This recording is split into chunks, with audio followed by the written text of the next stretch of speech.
Good afternoon, everyone. As mentioned, I proudly serve as the managing partner of Campolo, Middleton, and McCormick. But just as proudly, I serve as a member of the board of directors of the HIA-LI. It was 6 years ago that I was sitting in the audience with my partners when we found out that we were recipients of the Rookie of the Year award. And to this day, it remains such a proud moment for us because it represented a recognition by the Long Island community of something we had felt all along, that our entire team was special. So to all the finalists and winners, I, along with my partners and my fellow board members, extend our congratulations to you and your entire teams for such a great accomplishment. The HIA-LI is a pretty remarkable place. While it clearly serves as the leading organization on Long Island for making business connections, many don't know that it also acts as the watchdog and chief advocate for the Hauppauge Industrial Park, a tiny 11-square-mile patch of land located primarily within the town of Smithtown, with a small piece in the town of Islip. Contained within these 11 square miles are about 1,400 companies run by some of the most innovative minds in the country.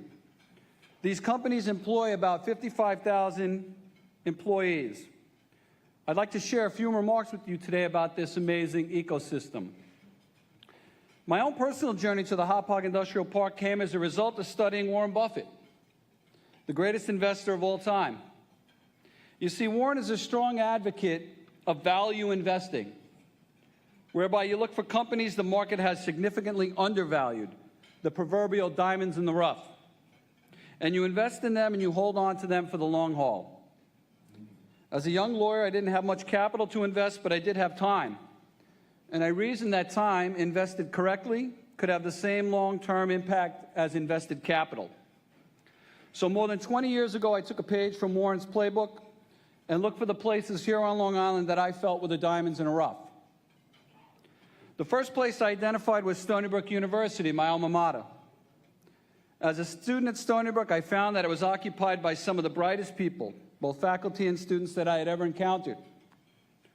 The president of the university at that time was Jack Marburger, a brilliant physicist educated at Stanford, whose vision was to create a top-notch university with a focus on the hard sciences like engineering and math. And while he clearly accomplished that, and more, from a student's perspective, there was always something missing. The campus itself was, quite frankly, a dump, and the university simply couldn't seem to get enough resources to uncover that diamond it was hiding. Yet I still felt it had such a strong potential, so I stayed connected with Stony Brook. And after graduating from law school, invested more into it by joining the Alumni Association Board of Directors. And it was right about that time that the magic started to happen at Stony Brook. It reached its tipping point. And while I would like to think it was because of me, it wasn't. The magic started to happen because there was a new president of the university, Shirley Kenny, a fiery woman from Texas, who was determined to get the resources, both public and private, Stony Brook needed to get to the next level. She believed that by investing in the infrastructure of the university, the true genius of it contained could be tapped and revealed. Clearly, she was right. Today, Stony Brook is a top 100 worldwide academic university with an award-winning faculty and students who go on to do amazing things. It has a Division I sports program whose athletes compete at the highest level.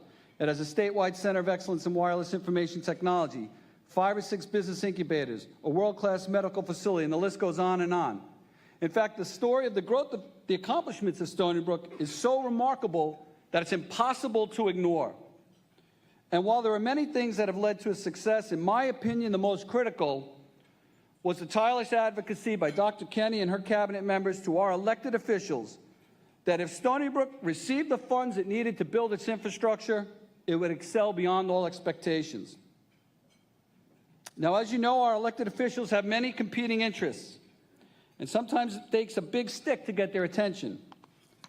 So Stony Brook created that stick in the form of an economic impact study, which demonstrated in dollars, rather than accomplishments, all the economic stimulation that Stony Brook University was generating in the region.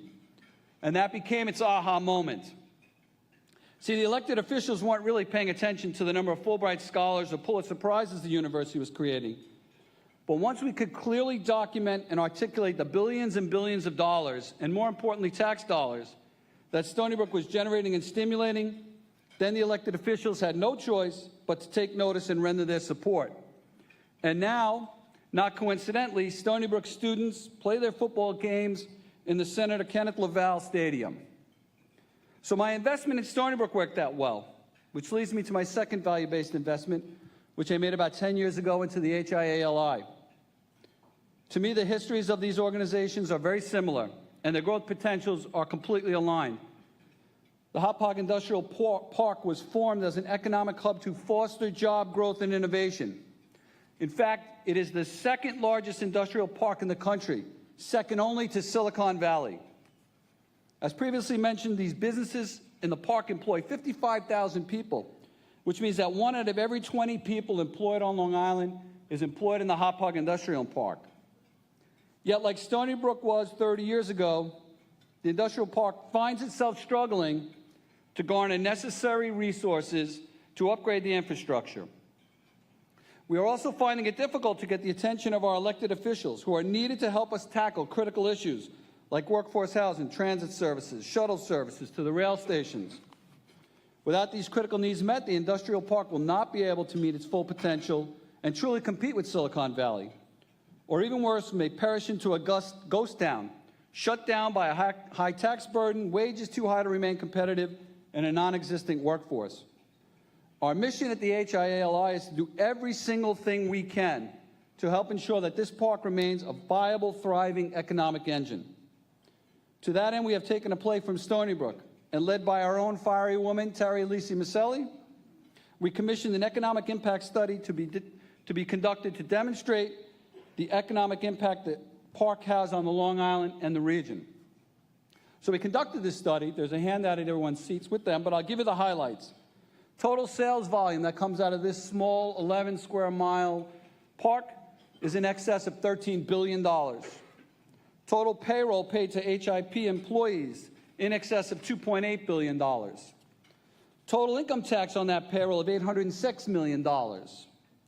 This leaves in excess of $2 billion of household income to be spent here locally on Long Island. Also, business expenses out of the park are north of $4.4 billion to vendors and other local merchants.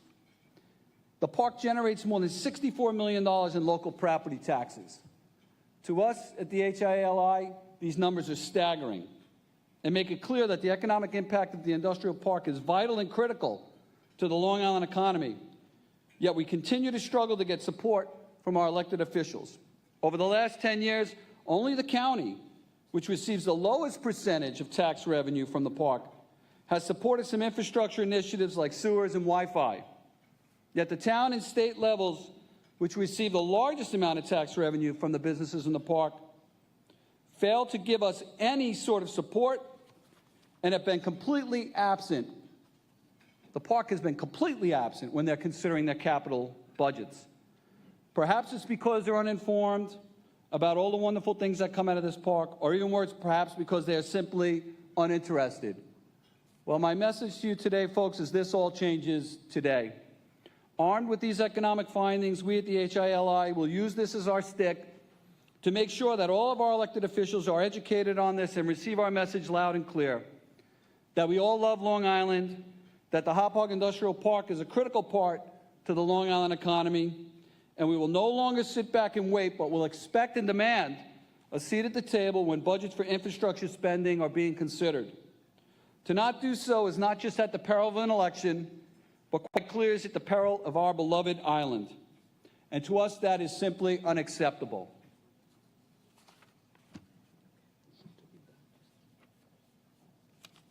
So again, I wish to congratulate all the businesses represented here and help us to bring recognition to this park and the success stories it continues to produce by helping spread the word of this amazing economic machine. And to that end, I would like to introduce a friend to the Hauppauge Industrial Park, Suffolk County, Steve Ballone.